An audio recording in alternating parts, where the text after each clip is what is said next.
Let's start with something that most people miss about avoidant behavior. When an avoidant pushes someone away, especially someone with an anxious attachment style, it's not because they don't feel anything. It's because they feel too much. But the problem is, they've been wired, usually from early experiences, to interpret emotional closeness as a threat instead of a comfort. The anxious partner comes in with intensity, with emotional energy, with what looks like neediness to someone who's afraid of connection. But here's the paradox. What the avoidant sees as too much is often exactly what they end up missing when it's gone. See, anxious partners don't hold back. They love hard. They reach out. They ask questions. They want to know how you're doing, even when you haven't asked them about their day. And sure, sometimes that can feel overwhelming, especially if you're someone who was never taught how to sit with intimacy without feeling like you're drowning in it. But later, after the anxious partner has walked away or been pushed away, it hits that constant presence, that checking in, that emotional consistency that used to feel like pressure. It starts to feel like home. Psychologically speaking, the avoidant is conditioned to equate emotional closeness with danger. It's a protective mechanism built out of past wounds. Maybe they had parents who were emotionally distant or inconsistent, or who made love feel conditional. So as adults, they build walls. But those walls don't just keep others out. They keep regret in. And when the anxious partner is no longer there, no longer texting good morning, no longer asking, are you okay? There's a silence that sets in. And that silence, that's the moment of clarity. It's in that silence that the avoidant begins to realize that so-called neediness was actually connection. It was love showing up every day. It was emotional labor being done without being asked. And they start to notice how rare that is. Because let's be honest, it's not easy to find someone who shows up that fully, who feels that deeply, who's willing to weather your moods and confusion and still fight for the relationship. But at the time, all of that felt like pressure, because avoidants confuse emotional safety with emotional suffocation. There's also a deeper philosophical layer to this. We live in a world that praises independence. We glorify self-sufficiency, often to the point of emotional isolation. And avoidants are usually high-functioning people. They're driven, self-reliant, often deeply intelligent. But connection is not weakness. Needing someone is not weakness. The anxious partner, in many ways, reflects what the avoidant has been trained to suppress: a deep yearning for love, for contact, for emotional resonance. That yearning lives in all of us, but for the avoidant, it's buried under layers of, I'm fine, I don't need anyone, and this is too much. What the avoidant doesn't understand, at least not right away, is that the anxious partner isn't trying to control them. They're not trying to smother them. They're trying to connect. They're trying to bridge that emotional gap. But because they do it with intensity, with urgency, it triggers the avoidant's flight response. And when that flight is acted on, when the avoidant pulls away, creates distance, or ends the relationship, they don't immediately feel regret. They feel relief. That's the tricky part. Relief masquerades as peace.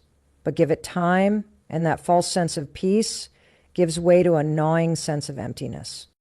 This is where the regret sets in, because now they're left with the memory of someone who showed up when they didn't ask for it, someone who loved them even when they were emotionally distant, someone who saw their walls and still tried to reach in. And it hits them hard that they mistook love for a burden. And here's where I want to challenge all of you, whether you identify more with the avoidant or the anxious, to ask yourself, how often do we mislabel love because of our own unhealed wounds? How often do we run from connection because it feels unfamiliar or uncomfortable, only to crave it once it's gone? The avoidant regrets losing the anxious partner because they finally see it for what it was: commitment, not control, presence, not pressure, depth, not desperation. And that realization is often too late. Because the anxious partner, they may have spent months, maybe years, waiting for the avoidant to reciprocate. But once they finally walk away, it's not because they stopped caring. It's because they had to care for themselves more. So now the avoidant is left reflecting on the very behavior they once rejected. And that reflection, it hurts because it reveals a truth they were trying not to see, that love was never the enemy. Vulnerability was. And if you take away just one thing from this, let it be this. Don't confuse emotional availability with weakness. One day, you'll wish you'd chosen the one who cared too much over the ones who didn't care enough. Here's something people don't talk about enough. The loss of attention hurts more than the loss of love. It's subtle, it creeps in, but once it hits, it's unforgettable. And avoidants, despite all the distance they create, all the space they claim to need, feel it more than they expect. Because here's the truth. The anxious partner's attention is relentless. Not in a negative way, but in a loyal, present, emotionally attuned way. They're the ones checking in, asking how you're doing, sending good morning texts, remembering little details from conversations, offering comfort when you're withdrawn, and still reaching out even after being ignored. At the time for the avoidant, it can feel like pressure, like surveillance, like they can't breathe. So they pull away, shut down, maybe even walk away altogether. But the moment that constant attention disappears, when the calls stop, when the texts go unanswered, when there's no one on the other side holding the emotional thread, that absence becomes deafening. This is where the regret begins to bloom. See, we are wired for connection. Even the most independent person craves, on some level, to be seen and known. But people with avoidant attachment often confuse space with safety. They think, if I just have enough room to breathe, I'll feel better. And yes, for a little while they do. But space without connection turns into isolation. And eventually the silence, the very thing they fought for, becomes painful. Because it's not just quiet, it's empty. Let's think about it psychologically for a second. In the avoidance world, emotional closeness is unfamiliar terrain. It triggers vulnerability. And for them, vulnerability doesn't feel safe. It feels dangerous. So they keep things surface level. They intellectualize instead of empathize. They deflect instead of engage. And while the anxious partner is trying, maybe clumsily, maybe imperfectly, to create intimacy, the avoidant interprets it as intrusion. But here's the kicker. Once the anxious partner finally stops trying, that loss of emotional input, the calls, the affection, the just thinking about you texts, leaves a hole that nothing else seems to fill. And that's when the avoidant realizes they didn't just lose a partner, they lost emotional grounding. There's a philosophical angle to this, too. Presence is power. In a distracted world, someone who pays deep attention to you, someone who notices you and responds to you, that's not just attractive, that's sacred. It's rare. And in hindsight, avoidants often come to understand that they were being deeply cared for. They were being offered presence. But they were so uncomfortable receiving it that they devalued it. This is part of the tragic irony. The anxious partner's attention felt too much, only because the avoidant wasn't used to any. And when that emotional energy is removed, it exposes how little attention they've actually allowed themselves to receive in life, and how much they secretly wanted it all along. There's also a pattern that tends to repeat itself. After the break, avoidants might seek comfort elsewhere. Flings, distractions, hyperindependence, even workaholism. But those things don't carry emotional weight. They're emotionally light by design.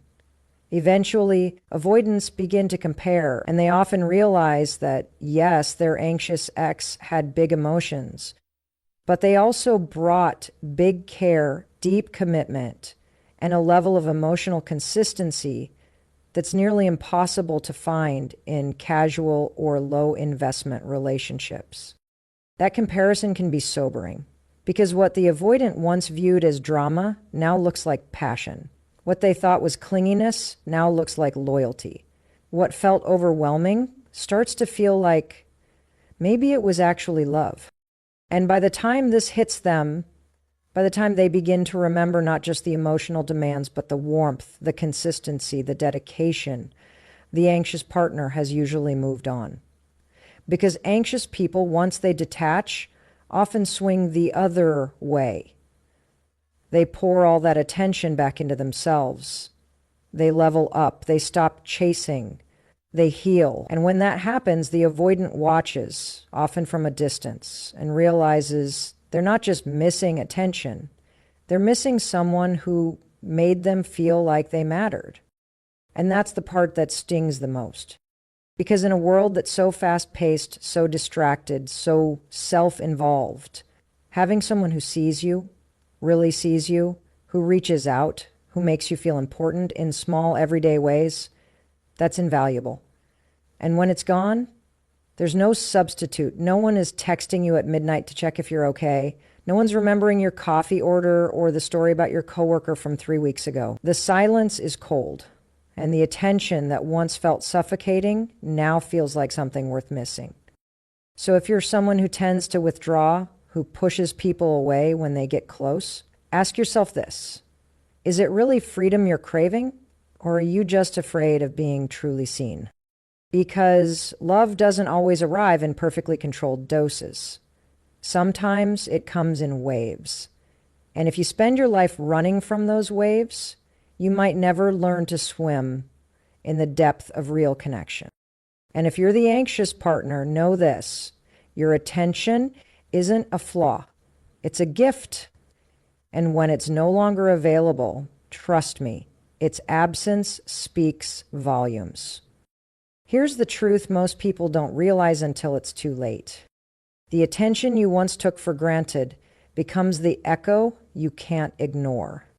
One of the greatest misunderstandings in avoidant anxious relationships is this: the avoidant partner often thinks the anxious one is unstable, overly emotional, or even manipulative. They mistake their partner's emotional responsiveness for volatility. But if we slow down and really look at what's happening through a psychological and even philosophical lens, it becomes clear that the anxious partner isn't the threat. They're the emotional anchor the avoidant never realized they had. Avoidants crave independence. That's not inherently bad. Many of them grew up in environments where being emotionally self-sufficient was the only option. Maybe they had caregivers who were emotionally unavailable, unpredictable, or even neglectful. So they learned early on: don't rely on others, don't get too close, stay in control. That mindset becomes armor, and as adults they wear it in relationships. But here's the catch: they often enter relationships with people who are emotionally expressive, nurturing, and in tune with subtle shifts in connection. In other words, anxious partners. Now, anxious people can absolutely struggle with overthinking, fear of abandonment, and emotional reactivity, but what's often overlooked is how much emotional labor they do in the relationship. They're not just reactive, they're responsive. They notice when something feels off. They lean in when the avoidant pulls away. They offer support, reassurance, and comfort, sometimes to the point of exhaustion, but it's all in the name of closeness, not control. And the tragedy is this emotional labor is invisible to the avoidant until it's gone. You don't miss the ground beneath your feet until it shakes. The avoidant doesn't notice the emotional safety that was being provided because it was always there. The texts, the comfort, the willingness to listen, the second and third chances, that all becomes background noise when you're conditioned to expect rejection or to see intimacy as a threat. But once the anxious partner leaves, once they're done overextending themselves, it's like the floor gives out, and the avoidant starts to realize the emotional safety they always claimed they never needed, that was the very thing holding the relationship together. There's a deep psychological principle at play here. We tend to project our wounds onto our partners. The avoidant sees emotional closeness as suffocating, not because it is, but because it reminds them of a time in their life when needing someone led to disappointment. So when the anxious partner shows up fully, emotionally present, expressive, persistent, it can feel like an invasion of that protected space. But the irony is that anxious partners, more than almost anyone, create safety by nature. They want to bond. They want mutual commitment. They want connection that lasts. And once that connection is severed, the avoidant is left to sit with the truth they often spend years avoiding. Someone did show up for them. Someone did make them feel emotionally secure, but they were too busy resisting it to recognize it for what it was. What's also interesting here is that avoidants don't always feel regret immediately. It can take months, sometimes even years, because in the beginning, their nervous system feels relief. Finally, they think, I've got my space back. But slowly, quietly, the realization creeps in. Wait, I don't feel free. I feel alone. That's when they begin to look back with different eyes. They replay conversations. They remember small gestures. They revisit those moments where the anxious partner gave them the benefit of the doubt, offered love without conditions, or forgave them one more time. And that's when the regret hits. Because emotional safety isn't glamorous, it's not loud, it doesn't show off, but it is everything. It's the glue that makes intimacy possible. It's the net that catches us when life gets chaotic. And once the avoidant is no longer wrapped in that emotional safety, they begin to realize how much of it was there all along. There's a philosophical truth in this as well. Human beings long for certainty, for meaning, for connection. And yet, we are often terrified of the very things we need most. The anxious partner represents that paradox. They offer closeness, but the avoidant fears it. They offer safety, but the avoidant interprets it as control. It's a tragic misunderstanding born not out of malice, but of trauma and conditioning. But when that emotional safety is gone, when no one is checking in, when no one is holding space, when no one is offering forgiveness or warmth, the avoidant is left with a stark truth. They rejected the very thing they were wired to crave. And that's the moment that changes everything. Because once the avoidant begins to understand what they've lost, it's no longer just about missing a person. It's about realizing that their fear of closeness cost them the one person who could have shown them how to feel safe in it. So if you've ever been the avoidant in this story, or if you're in a relationship right now where someone is showing up emotionally and you find yourself pulling away, ask yourself, is this person really overwhelming you, or are they offering you the safety you never learned to trust? And if you're the anxious partner who's been made to feel like your care was too much, know this. What you offered wasn't weakness. It was strength. It was emotional structure. It was safety. Here's the truth you don't fully grasp until it's too late. Emotional safety isn't loud, it's steady. And when it disappears, the silence teaches what the presence never got credit for. Let's talk about space, the thing avoidants say they need more than anything else. I just need space. I feel smothered. I need time to think. These are phrases you hear often in relationships where one partner leans avoidant. And at first glance, it seems reasonable. Space is healthy, right? Autonomy is important. But here's the twist. What avoidants are chasing through space isn't always peace. Often it's protection. And the moment they get what they want, the moment the anxious partner stops reaching out, stops asking questions, stops knocking on the emotional door, they start to feel something they didn't expect, loneliness. Because space isn't freedom when it's rooted in fear. It's just distance dressed up as independence. Avoidants confuse emotional distance with emotional safety. They pull back not necessarily because they don't care, but because closeness triggers something inside them, something unresolved, something they haven't looked at yet. So they create room. They seek silence. They crave separation. But here's what nobody tells them.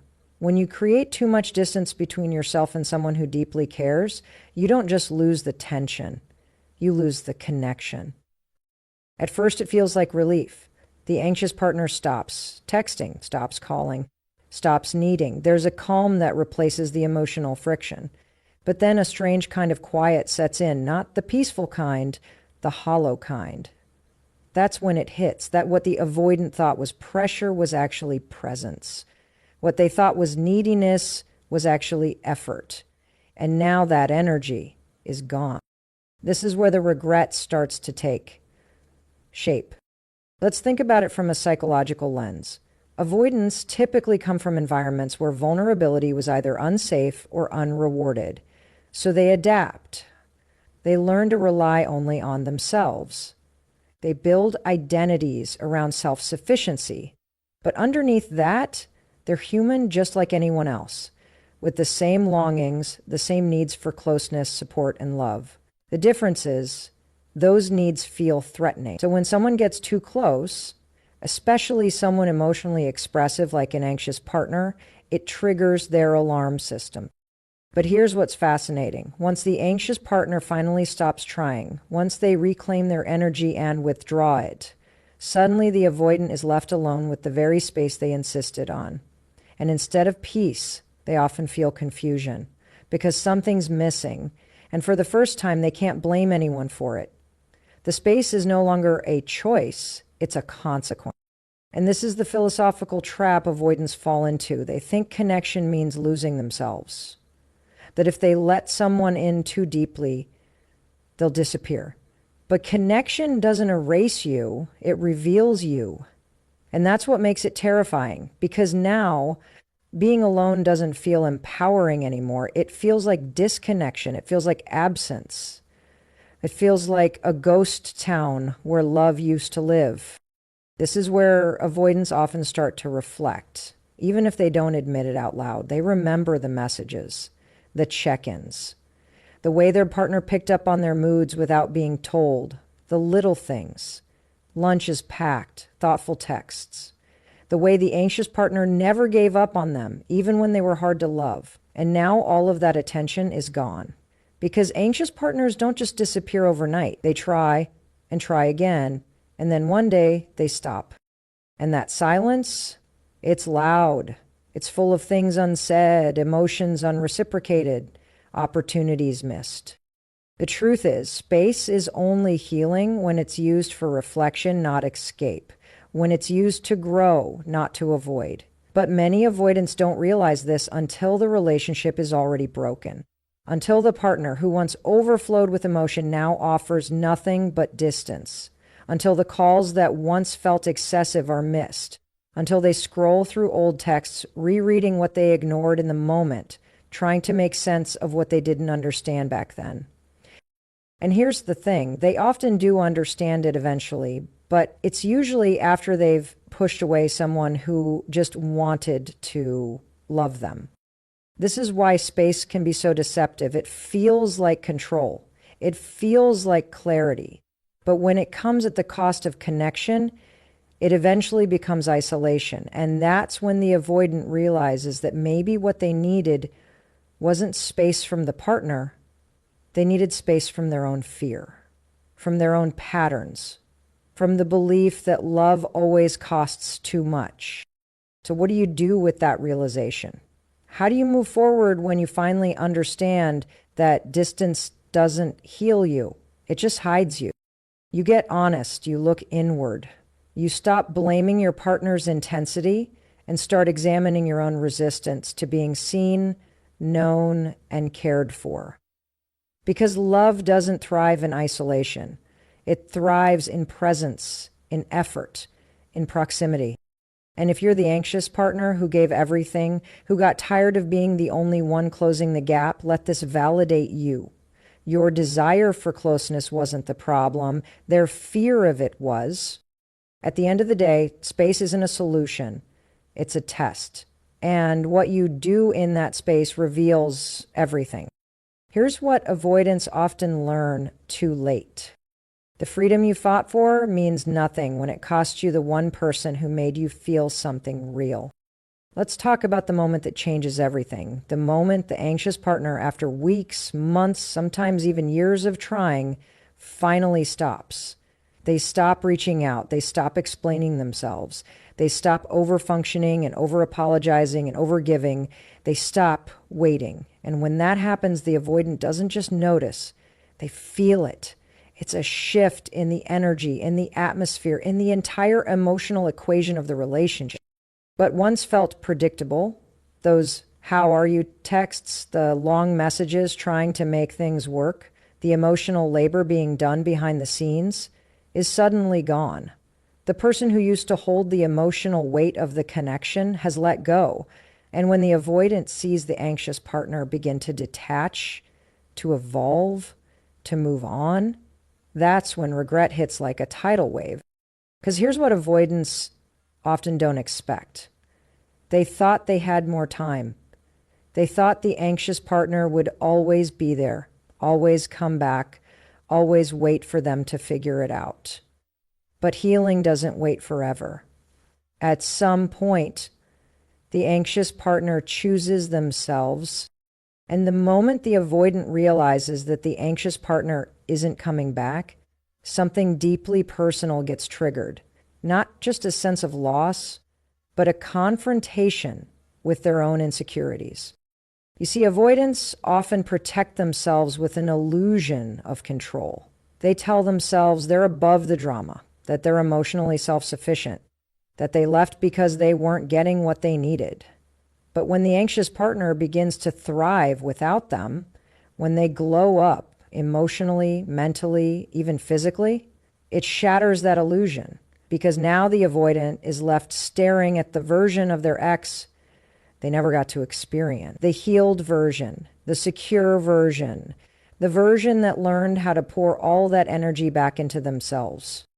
And here's the psychological layer underneath that. For someone with avoidant tendencies, seeing an anxious partner transform can feel threatening, not because they want to hold them back, but because that growth exposes a truth they've avoided. That they are the ones who stayed stuck. That they are still afraid of intimacy, that they rejected someone who was never the problem, only a mirror. When you're avoidant, you often build your identity around not needing anyone. But seeing someone you pushed away become their best self without you forces a kind of reckoning. Because you don't just lose the person, you lose the role you played in their life. You're no longer the one they reach for. You're no longer the one they fight for. You're no longer needed, and that's where the emotional reality cuts deep. There's a moment, often late at night or during an unexpected scroll through social media, where the avoidant sees the anxious partner smiling, living, maybe even loving someone else. And the voice in their head says, that could have been me. That was supposed to be me. But the truth is, it was them. Until fear got in the way. Fear of being known, fear of vulnerability, fear of giving up control, fear of intimacy disguised as a craving for independence. That's what drove the avoidant to reject what they now miss. It's important to understand this isn't about blame. It's about awareness.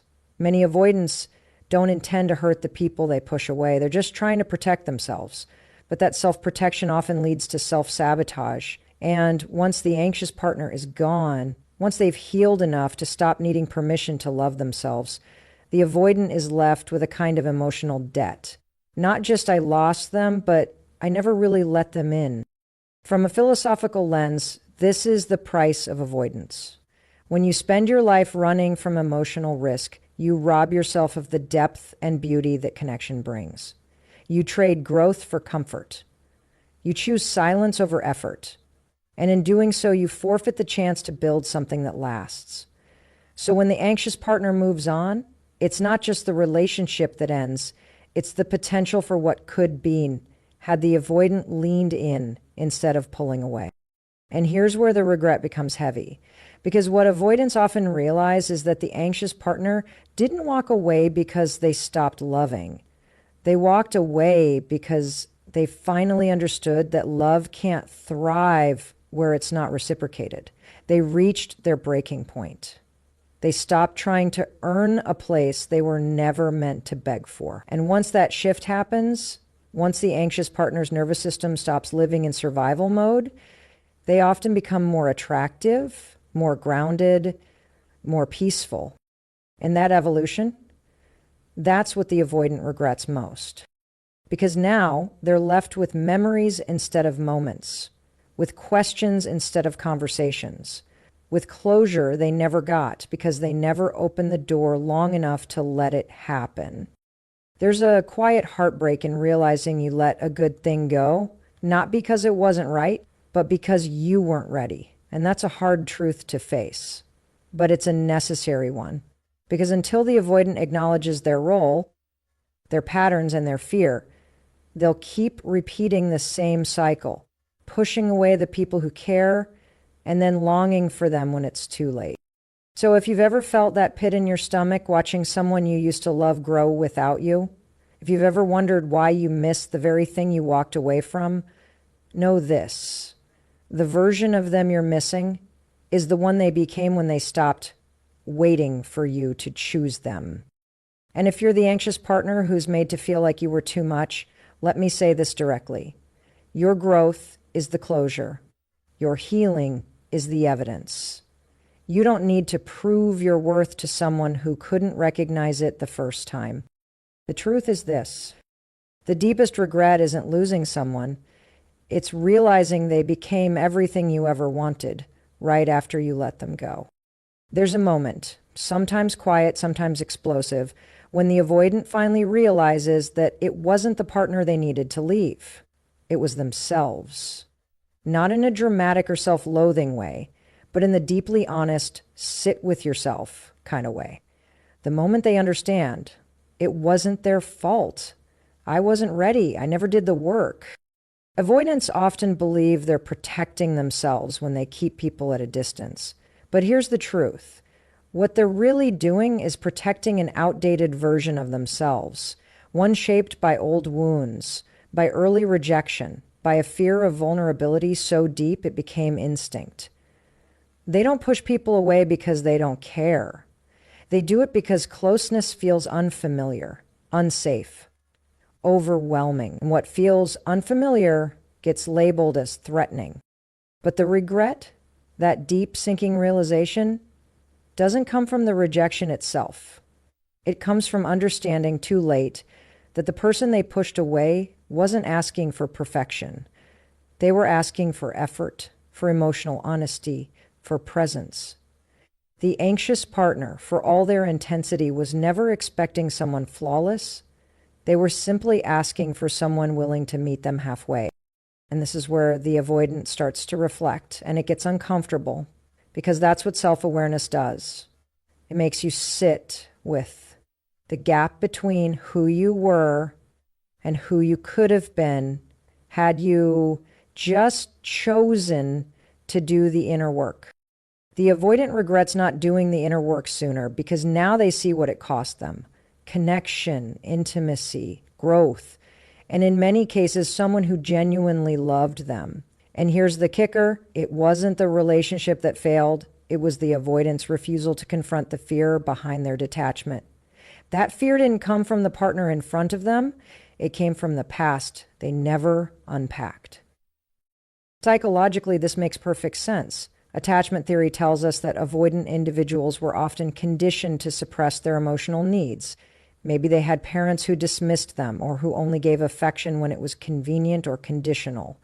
So as adults, they continue to suppress their needs and project that same dismissal onto others. They believe no one will ever really meet them emotionally, so they don't even try to let others in. They become experts at managing expectations downward, never upward. But here's the thing. They do want connection. Deep down, they crave it just like anyone else. They just haven't learned how to sit with the discomfort that comes with real intimacy. So when they're faced with someone like the anxious partner, someone who wants to engage emotionally, who presses in instead of pulling away, it triggers the avoidant's biggest fear. If I let you see all of me, you'll leave, so I'll leave first. But when the dust settles, when the relationship ends and the avoidant has nothing left to protect themselves from, that's when the realization sets in. They didn't avoid a bad relationship. They avoided growth.